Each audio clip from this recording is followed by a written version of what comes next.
Какой общеизвестный факт не имеет ничего общего с реальностью? Не забудь подписаться на наш телеграм-канал, все самое интересное с Reddit там, ссылка в описании. Что у золотой рыбки 3-секундная память? На самом деле ее воспоминания живут месяцами, да и вообще это довольно смышленая рыба, ее даже можно всяким трюкам научить. Что сотни лет назад люди жили в лучшем случае лет до 35. Да, средняя продолжительность жизни была действительно намного ниже, чем сейчас, но обусловлено это было тем, что умирало очень много младенцев. Если человеку удавалось пережить самые ранние годы, то до 50-60 вполне себе можно было дотянуть. Что левое полушарие мозга отвечает за рациональность, а правое за креативность. Чуваки, все куда сложнее, намного сложнее. Кролики любят морковку. В моркови очень много сахара, поэтому если кролик будет ей часто лакомиться, то быстро заболеет. Кроме травы и сена им лучше вообще ничего не давать. Собаки все видят черно-серо-белым. В отличие от человека, у которого есть 3 типа глазных колбочек, различающих цвета, у собак их всего 2. Но это не делает их зрение черно-белым. Собаки различают огромное количество цветов. Красная жидкость, вытекающая из стейка, это кровь. Жидкость, которая вытекает из стейка, это по большей части миоглобин, белок, находящийся в мышечной ткани. Деревья вырабатывают кислород, которым мы дышим. 70% кислорода, которым мы дышим, производится в океане. За большую его часть отвечает фитопланктон. Египетские пирамиды были построены рабами. Эти пирамиды были построены рабочими, которые, скорее всего, получали за это вознаграждение. Джордж Вашингтон умер от простуды. Ему действительно диагностировали простуду, но помимо этого он также страдал от инфекции под названием эпиглотит. Что сердечно-легочная реанимация СЛР, в которую входит массаж сердца и искусственное дыхание, перезапускает сердце и делает это довольно успешно. Это не так, и сердце таким образом не перезапустить. СЛР используется лишь для того, чтобы поддерживать циркуляцию крови, пока не будет введен препарат, который действительно запустит сердце. И дефибриллятор, кстати, тоже не запускает сердце. С его помощью как раз-таки наоборот останавливают сердце, у которого нарушен ритм, в надежде, что когда его перезапустят, все будет хорошо. И да, в фильмах СЛР всегда делают секунд 30, после чего герой сразу приходит в сознание. В реале так не бывает, так что СЛР нужно делать до тех пор, пока не приедет скорая. Не хочу никого огорчить, но СЛР работает лишь в одном случае из 10. В остальных случаях ничего уже не поделать. Многие люди очень переоценивают эффективность массажа сердца и искусственного дыхания. Что нападение на Пёрл-Харбор было единственным нападением на земли Соединенных Штатов за всю Вторую мировую. На самом деле японцы еще напали на Дач-Харбор, захватили Алеутские острова и атаковали с подлодок западное побережье. А на восточном побережье была атака со стороны немецких шпионов, тоже с подлодок. Но ни одно из этих событий глобально ни на что не повлияло, поэтому все о них успешно забыли. Люди до сих пор верят в эту тему, что разные участки языка реагируют на разные вкусы. Что в ТикТак нет сахара. У них на упаковке реально написано, что они без сахара, но весь прикол в маркетинговой уловке, которая стала возможной благодаря их маленькому размеру. Если в товаре на одну порцию приходится менее 0,5 грамм сахара, то этот продукт можно помечать как не содержащий сахара. ТикТак примерно на 98% состоит из сахара, но так как за одну порцию принимается одно дрожжи, которое весит около 0,49 граммов, то все окей. Меня как будто только что предали. Миф, что каждый год мы во сне съедаем по 8 пауков. Да, только мы их съедаем не во сне, а вместе с нашей обработанной едой. Кстати, у Американского управления по санитарному надзору за качеством пищевых продуктов есть ограничения на то, сколько к нам в еду может попасть пауков, насекомых и прочих радостей. Лучший способ сбежать от медведя – бежать вниз по склону. Да, ты будешь бежать быстрее, но и медведь тоже. Лучший способ сбежать от медведя – взять в поход кого-то, кто бегает медленнее, чем ты. Витамин С работает не совсем так, как мы думаем. Да, он полезен для организма, но он никак не помогает бороться с простудой и прочей хренью. Это все грамотный маркетинг. Что в средневековье все считали, что Земля плоская. На самом деле греки еще за века до этого довольно точно рассчитали радиус нашей планеты. Ага, и Колумб не пытался никому доказать, что Земля круглая. Он просто верил, что Земля гораздо меньше, чем было написано в расчетах чуваков типа Аристотеля. И надеялся найти новый, более короткий путь в Азию. Все прекрасно понимали, что если плыть из Англии вокруг света, то рано или поздно ты уткнешься в Азию. Но проблема была в том, что по подсчетам Аристотеля эти расстояния были слишком непреодолимые. Но, как оказалось, Аристотель был прав. Колумбу просто повезло, что по чистой случайности ему на пути из Европы в Азию попался целый континент. Раз уж мы начали эту тему, вопреки распространенному заблуждению, Галилео Галилей не был казнен католической церковью за свою веру в гелиоцентризм. Последние годы своей жизни он провел под домашним арестом. И на это были две причины. Первая, в качестве доказательств своих убеждений он привел еретическую интерпретацию Священного Писания. Второе. Папа Римский попросил Галилео написать книгу, которая бы объяснила его теорию, и Галилео согласился, только в книгу добавил персонажа по имени Дурак, который своими взглядами крайне напоминал папу. Молния никогда не бьет в одно место дважды. Бьет, и еще как бьет. Пусть расскажет это тому парню, которого ударила молнией 7 раз. Не помню, как его звали. Изменено. Ах да, Рой Салливан. Микроволновки и мобильные телефоны вызывают рак, ибо там радиоволны. Да любые волны спектра света намного мощнее тех волн, что исходят от твоего телефона и микроволновки. Расслабьтесь, ни то, ни другое не является источником ионизирующей радиации, в отличие от людей. Что древние римляне так много жрали, что время от времени им приходилось отходить в специальную комнату, где они вызывали у себя искусственную рвоту, чтобы освободить место для новой пищи. Хрен его знает, откуда пошел этот миф, но я видел его уже в 2 учебниках по истории. Зачем какому-то историку понадобилось распространять этот идиотский слух? А, еще по поводу еды. Вот этот вот толстый Будда, которого вы привыкли видеть в азиатских ресторанах и на разных статуях, на самом деле не является настоящим Буддой, который основал буддизм и не был толстым. Это Буддай, лирический герой рассказов X века, который по легенде со временем сам стал Буддой. Большинство людей думают, что в стаях волков обязательно есть альфа-самец, бета и так далее. Как правило, стая состоит из членов семьи, в которой главными являются мать и отец, после чего идут детеныши и их семьи. Что сердечный приступ и остановка сердца – это одно и то же. Все не совсем так. Часто вижу, как эти два понятия путаются в СМИ. Смотрите, чтобы тело работало нормально, должен быть непрерывный ток крови, который будет доставлять клеткам кислород и питание, ну и собирать отходы. Как только этот процесс прерывается, клетки начинают голодать, наполняются отходами и, наконец, умирают. При этом помните, что кровь к сердцу и другим частям тела доставляется с помощью артерий. Так вот, сердечный приступ – это когда блокируется одна или несколько артерий сердца, в результате чего ткань, которая обычно омывается кровью из пораженных артерий, начинает отмирать. Если умирает достаточно много клеток, то умирает весь орган. Остановка сердца – это когда полностью отказывает сердце. В этом случае кровообращение прекращается не только в сердце, но и по всему телу. Главная причина остановок сердца – это, конечно же, сердечный приступ, который убил слишком много клеток. Но бывают и другие причины: лопнувший в мозге сосуд, закупорка сосуда в легких, большая потеря крови в результате серьезной системной инфекции и так далее. В этих случаях людям нужно делать СЛР. Что мы используем всего 10% мозга, и что если бы мы врубили его на 100%, то мы были бы супергениями или типа того. Лучший ответ, который я слышал на эту фразу. А еще мы одновременно используем всего 33% лампочек светофора. Представьте, что бы было, если бы мы могли включить сразу все 3 цвета. И раз мы уже начали, этот факт вообще был дико выдран из контекста. В оригинале там смысл был совершенно иной. Великая китайская стена является единственным объектом, созданным человеком, который можно увидеть из космоса. Не, нельзя. Она в ширину метров 9. Тут сразу 2 ошибки. Во-первых, стену увидеть нереально. Во-вторых, из космоса виден свет от городов. А лампы все-таки были сделаны людьми. Существует заблуждение, что золотые рыбки, китайские караси, не могут достигать большего размера, чем их аквариум. На самом деле, единственная причина, почему они не растут до больших размеров в домашних условиях, это неправильный уход и низкое качество воды. Эти рыбки не предназначены для жизни в маленьком и тесном аквариуме. В аквариуме они не доживают до средней продолжительности жизни и не достигают своего окончательного размера. Может, немного тупое сравнение, но это то же самое, как если бы ребенок умер от недоедания, а мы сделали вывод, что люди больше и не могут расти. При правильных условиях золотые рыбки доживают до 20 с чем-то лет и продолжают расти до самой смерти. Пирамида питания. Мы всю жизнь росли с мыслью, что зерновые культуры – это самая важная пища, а потом оказалось, что эта пирамида была пролоббирована производителями пищевой индустрии. Зерновые нифига не важнее, чем фрукты и овощи. А еще до сих пор верят, что без молочных продуктов никуда, так как в них много кальция. Да в чечевице и листовой капусте его куда больше. Если у змеи вертикальные зрачки, это значит, что она ядовитая. По зрачкам можно определить только, ночная это змея или дневная. Подходит к кобре, смотрит ей в глаза. Все нормально, ребята, у нее круглые зрачки. Из-за бритья отрастающие волоски становятся более толстыми, жесткими. Они только кажутся более грубыми, потому что у новых волос поначалу всегда притупленный конец. Потом они отрастают и их кончики сужаются. Что босиком водить запрещено. Я наоборот где-то читал, что полиция призывает снимать обувь, если водитель на каблуках, в сланцах и так далее. Меня давно интересовал этот вопрос. Я всегда в долгих поездках снимаю обувь, так как по ощущениям это намного безопаснее, чем ехать в громоздких рабочих ботинках. Что простуда возникает из-за холода. У меня сейчас охренеть как жарко, но я умудрился подхватить самую ужасную простуду за всю свою жизнь. Или то, что если ты выйдешь на улицу с мокрыми волосами, то подхватишь простуду. Неправда, простуду вызывают вирусы, а не холод. Если из носа пошла кровь, то голову надо закинуть назад. Нет, нужно сделать наоборот, наклониться и зажать нос. Вообще, если закинуть голову назад, то кровь из носа действительно прекратится быстрее. Только проблема в том, что сначала она попадет в горло, а потом в желудок, после чего тебе станет хреново. А пока тебя будет тошнить, у тебя в голове повысится давление и снова пойдет кровь. Эйнштейн никогда не заваливал математику.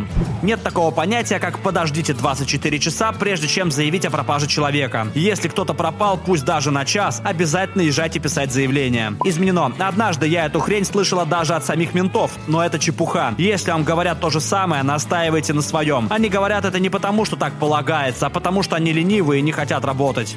У нас куча заблуждений по поводу еды. Хлеб не так уж и полезен, жир не так плох, как мы думаем, яйца не вредные. Искусственные красители не вредят здоровью, хотя могут вызывать привыкание. Если детям не давать орехи, то у них может выработаться на них аллергия, а не наоборот, как считалось раньше. Акулы не так опасны, как принято считать. Ну типа я бы не рекомендовал вам лезть к акулам с обнимашками или вести себя с ними так, будто это ваши приятели, но бояться, что они вас съедят, тоже не стоит. У них есть свой рацион, за пределы которого они выходят только в том случае, если они подыхают от голода, что происходит крайне редко. Да, бывают какие-то отдельные случаи, когда акулы нападают, не нуждаясь в еде, но это происходит только тогда, когда ты ее как-то провоцируешь или угрожаешь ее жизни. Большое спасибо за просмотр. В комментариях под видео напиши, какой общеизвестный факт не имеет ничего общего с реальностью. Не забудь подписаться на наш телеграм-канал и посмотри наши другие видосы. Все, пока!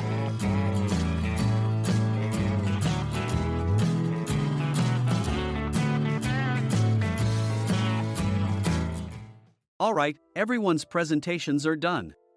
Nick, the manager, said as he tried to move the discussion forward. Excuse me, I haven't. I recently found out something. Nick interrupted me and began to speak.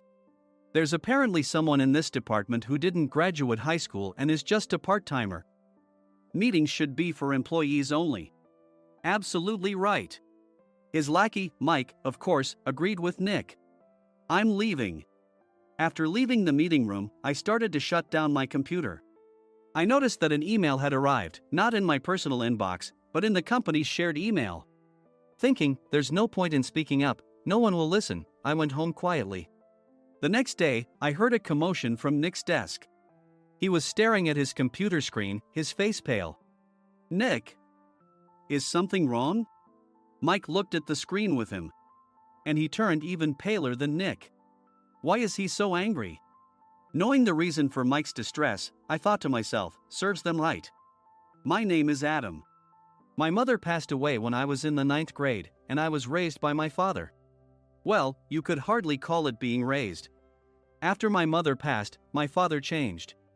He drowned his sorrows in alcohol, and though he still went to work, he squandered our living expenses on horse racing. Because of that, I had to start working part-time as soon as I entered high school. Every month, I went to the convenience store with bills in hand that couldn't be auto-deducted from my father's account. Even though I endured it because I didn't want to be alone, I reached my limit in my second year of high school and dropped out. I found a live-in job at a distant inn. Thank you for everything. The day I left home, my father, still staring at the TV, spoke. Take care. That was our last conversation. Back then, 18 wasn't the age of majority, so I needed my father's permission to work, and I couldn't hide my place of employment. Yet, my father never visited me even once. I kept working just to survive, and before I knew it, I was 42. Years of hard work paid off, and I was transferred to the headquarters. I was thrilled to be recognized by the company, as I thought I'd be working in the field until retirement due to my lack of formal education. Listen up. Our work can change the future of our employees. Don't drag us down. On my first day after the transfer, Nick, dressed in an expensive suit, spoke sternly. There was a reason for this. Our inn was located in a prominent tourist destination, known so well that everyone in the state could sing its commercial jingle. At its peak, we had 5 locations within the state. But that was long ago. Due to financial difficulties and aging facilities, only the place where I had worked for many years and the original establishment remained. I was prepared to lose my job anytime, but now there was a glimmer of hope. With the rise of social media, the tourist area where the inn was located started gaining attention again.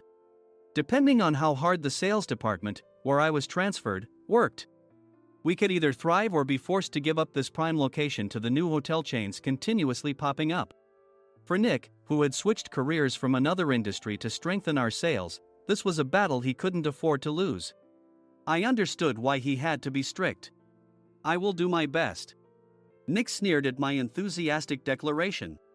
did you not hear what I said? I'm sorry. I thought I was listening carefully. Out of habit from years of customer service, I apologized reflexively, though I had no idea what had offended him. Someone was watching me with a smirk.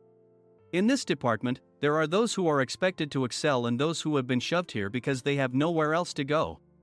You are the latter. It was Mike, the section chief. He's 7 years younger, at 35.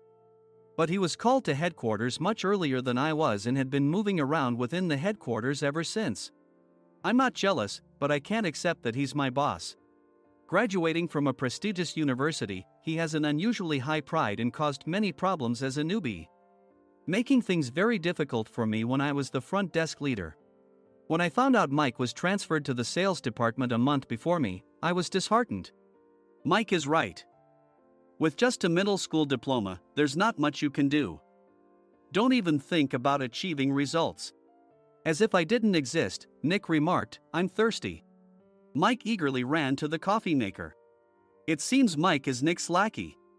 I regretted being happy about my transfer to headquarters, wishing I had stayed on site forever. Send a direct mail to every company on this list by the end of the day. Nick only assigned me tasks that even a new graduate could handle. What? There are over 1,000 companies. You want me to send to all of them by today? Yes, if you and your fellow misfits split the work, even those with nowhere else to go should finish by today.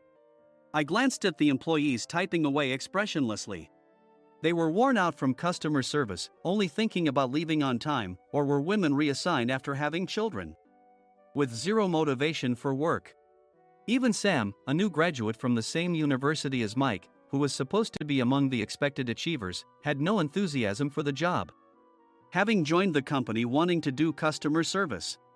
I don't care what they say, I plan to quit anytime, he said. Only Nick and Mike were highly motivated, making all the decisions between the two of them. I originally only wanted to work at the inn to survive and had no particular attachment to this job. I swallowed my words, thinking I had no right to reprimand them.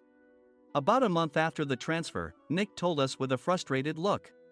To commemorate the 50th anniversary, we've decided to create a plan exclusive for one group per day. Originally, Mike and I were supposed to come up with it, but our president, Mr. Thompson, insists on hearing everyone's opinions. So, you all get a chance. As Nick explained, Mike began handing out prints. Make sure not to embarrass Nick. If your ideas are half-baked, you'll have to redo them. It seemed that they had printed his handwritten notes by Mr. Thompson, which included several questions and a section for free responses.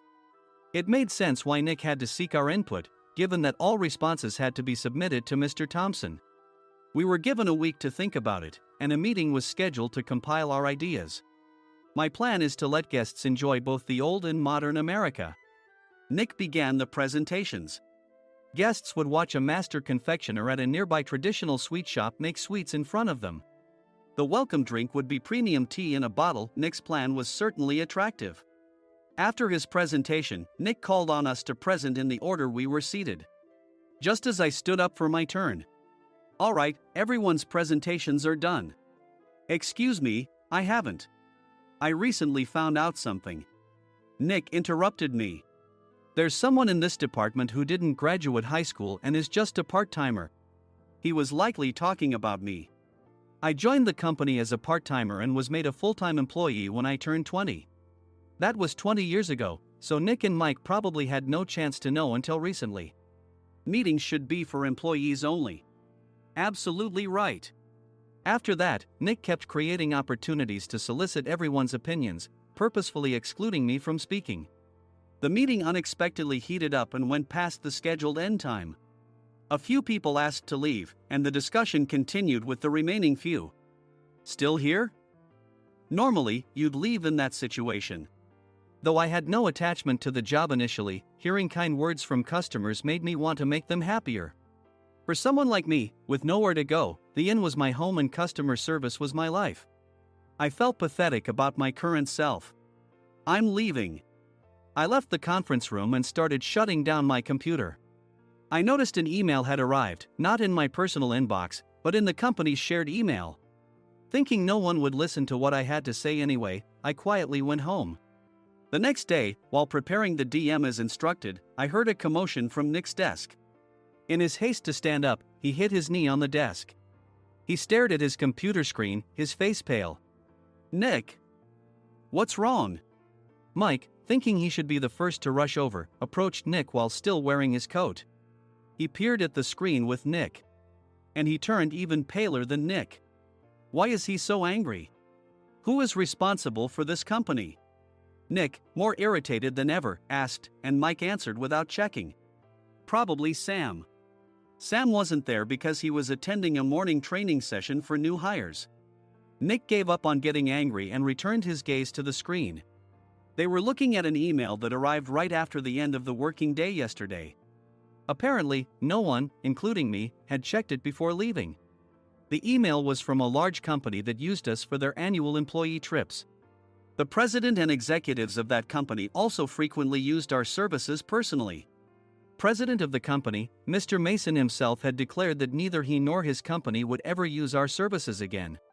Well, some companies cancel their employee trips or stop using our services due to financial struggles.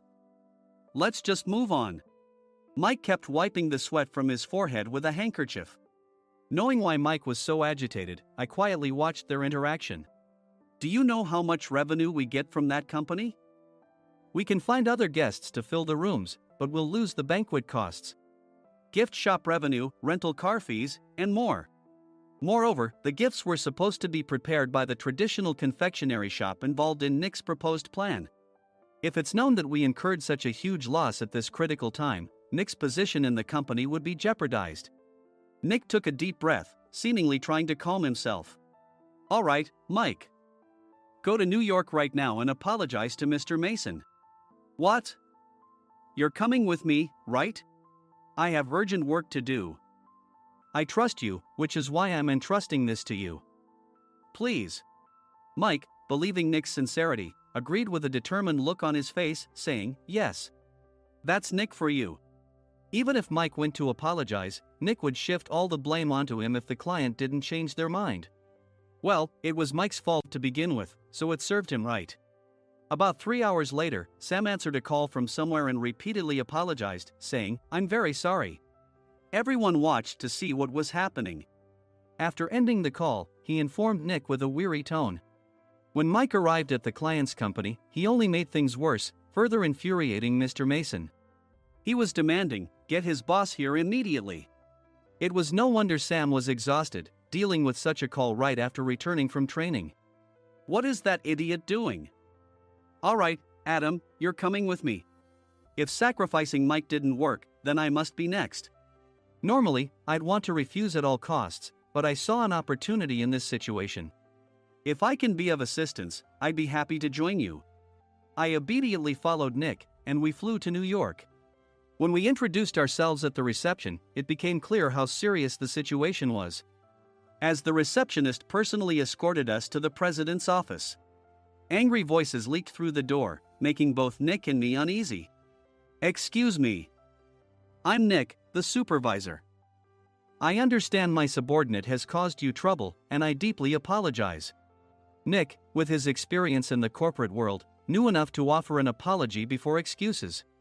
However, his customer service skills left much to be desired.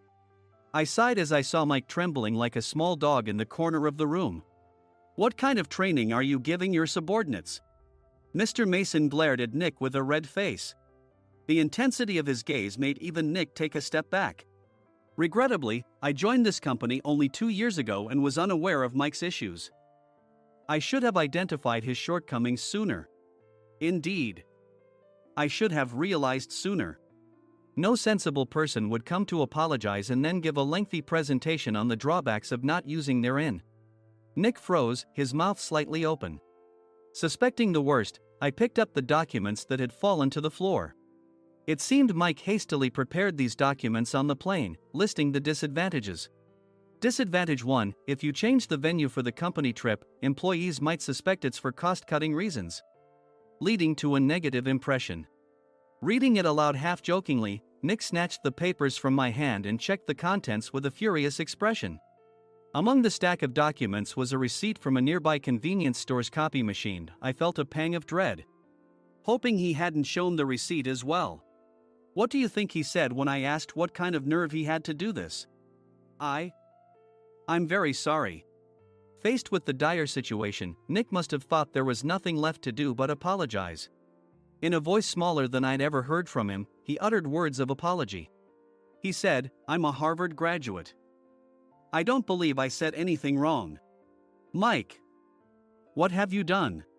Forgetting his plan to pin the blame on Mike, Nick yelled loudly, even in front of Mr. Mason. "I didn't do anything wrong." "You're still saying that? Look at him." Mike pointed at me with a shaking hand. "I was assigned to headquarters in my 20s and now I'm a section chief. This guy only made it to headquarters at 42. Everything I've done proves I was right. So why are we losing the contract?" Having said his piece, Mike collapsed to the floor. "Of course. You were sent there because you had nowhere else to go." Mike never expected to hear such words from someone he looked down upon. He lunged at me, and Nick hurriedly stepped in to stop him. "Mr. Thompson told me Mike is a quick thinker, and to take good care of him." There's no way he was pushed aside. "Don't make things worse here." "He didn't say quick thinker, he said only quick-witted, didn't he?" I don't remember that part. I recalled the many troubles Mike caused when he was a newbie. When Mike was on the front line, his pride was so high that he never apologized to customers. Customer service, especially in our job, doesn't work alone. It brings both good and bad situations. If the front staff or housekeepers made mistakes, or the cleaning company didn't properly clean a room, one had to apologize to the customers regardless of personal fault. Mike, in such situations, would never apologize, insisting he wasn't at fault. This often angered customers, and as the front desk leader, I frequently had to apologize on his behalf. He caused complaints and disrupted operations, which is why he was quickly moved to headquarters. In departments where he didn't interact directly with customers, his quick thinking was beneficial and things went well. But it seemed his flaws were starting to show. Corporate reservations are supposed to be entered into the system by the sales representative. But a quick check yesterday revealed that more than 10 items were missing from the client's reservation. The handover document clearly stated what needed to be prepared. Why didn't you enter it into the system? Why do we have to give them special treatment? Filling rooms near the banquet hall, setting up all the food in advance. Specifying the brand of wine, they're too demanding. No wonder he always angered customers, I thought, feeling a headache coming on. Grouping them in rooms near the banquet hall is for our benefit too. It makes it easier for the staff to set up beds and serve breakfast since everyone's schedule is synchronized. As for the other requests, Mr. Mason suggested them to lighten our load. I didn't know that. Nick finally seemed to realize that Mike was the one who had angered the client. What did you say to them? I just told them we wouldn't give them special treatment anymore. We shouldn't waste effort on things that don't bring in money. I was utterly exasperated at his lack of understanding of customer service.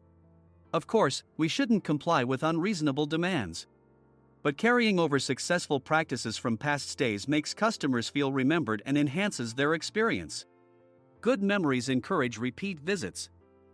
That's part of our job. I looked down at Mike, who was sitting on the floor. In our job, nothing is a waste. Mr. Thompson likely moved you to the sales department, hoping you'd finally understand this. How do you think he feels now that you failed to meet his expectations? Mike, tears in his eyes, fled the president's office. I was amazed he still hadn't apologized. You have it tough, Adam. It's okay, we're all employees of the same company. I deeply apologize for this disrespectful incident. Especially after all the care you've shown us. If it weren't for you, Adam, I really would have stopped staying here. When I heard you were moving to the sales department, I was willing to reconsider if you handled it. Seeing us talk so amicably, Nick's face contorted. Do you two know each other? Adam's service is excellent. I always requested him specifically. Normally, we don't accept specific staff requests, but we made an exception for Mr. Mason, adjusting my shifts accordingly. He had personally stayed at our hotel just before my transfer, and during casual conversation, I mentioned, I'm moving to the sales department soon. If I hadn't told him then, things could have been much worse. Please continue to take care of us. I look forward to it. On the return flight, Nick awkwardly offered me a can of beer. It's still working hours. Of course, I had no intention of forgiving him for a single beer. Nick might try to pin everything on Mike and avoid any consequences. While pondering this, a startling fact came to light. Nick, the tea bottles for the plan have arrived. I handed Nick a bottle labeled with our inn's name. They look good. What are you talking about? These are plastic bottles. I had assumed we would use the trendy, high-end bottling tea. But what arrived were ordinary plastic bottles of tea with customized labels.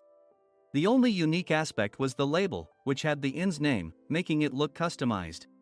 Upon further investigation, I discovered that a substantial amount of money was set to be paid to the tea company. It was priced like bottling tea. Does this plastic bottle really cost $100 each? The tea inside is specially blended for us. The extra cost is for that. Wouldn't it be better to use another tea company? Or is there a specific reason we must use this one? As Nick continued to make excuses, I showed him a printed email. I informed the tea company's president, Mr. Mitchell, that we discovered irregular payments and he confessed. He said you two were high school classmates and planned to split the extra money. That idiot. Why did he confess? That's not important. You should worry about yourself, this could turn into a police matter. Opening the bottle cap, I suggested. How about calming down with this tea? It supposedly has a relaxing effect. Nick drank the tea frantically. In the following days, decisions were made about their fates. Mike was reassigned to the General Affairs Department, with no chance of transfer or promotion, as per Mr. Thompson's orders. As for Nick, since the payment to the tea company hadn't yet been made, he narrowly avoided legal trouble. Instead, he was encouraged to leave the company, and to avoid further complications, Nick submitted his resignation.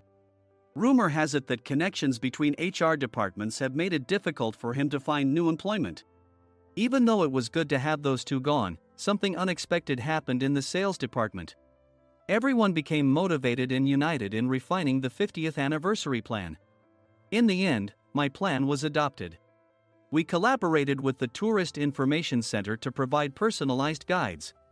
The plan, tailored to the number of guests, was truly special for the 50th anniversary. Hey, is Adam's family coming to stay? I immediately booked that special plan for my family. Sam noticed it on the reservation list and quickly picked up on it. Yes, I'm inviting my father. That's great.